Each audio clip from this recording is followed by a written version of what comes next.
சுவாமி விவேகானந்தர் ஒவ்வொரு ஊராக சென்று ஆன்மீக சொற்பொழிவுகள் ஆற்றிக் கொண்டிருந்த வேளையில் ஒரு நாள் ஒரு ஊரில் ஒரு இளைஞன் அவரிடம் சென்று, சுவாமி, நாம் ஏன் கோயிலுக்கு செல்ல வேண்டும்?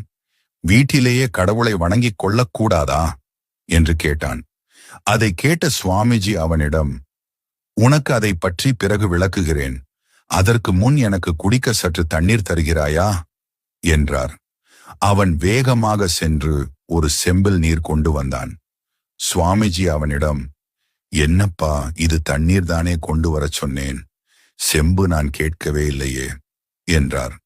அதற்கு அவன், சுவாமி, செம்பு இல்லாமல் கையில் தண்ணீர் கொண்டு வந்தால் ஒழுகி வீணாகிவிடுமே, அதனால்தான் செம்பில் கொண்டு வந்தேன் என்றான். சுவாமிஜி, ஓ அப்படியா, அதுபோலத்தான் நாம் வீட்டில் இறை வழிபாடு செய்யும் போது நம் மனது பல விஷயங்களில் அலைபாயும். ஆனால் கோவிலின் சூழல் பக்தி மையமாக இருப்பதால் இங்கு மனம் ஒருமைப்படும். பக்தி தண்ணீர் என்றால் கோயில்தான் செம்பு என்று கூறி கோவிலுக்கு சென்று இறைவனை வணங்குதல் காரணத்தை மிக அற்புதமாக விளக்கினார்.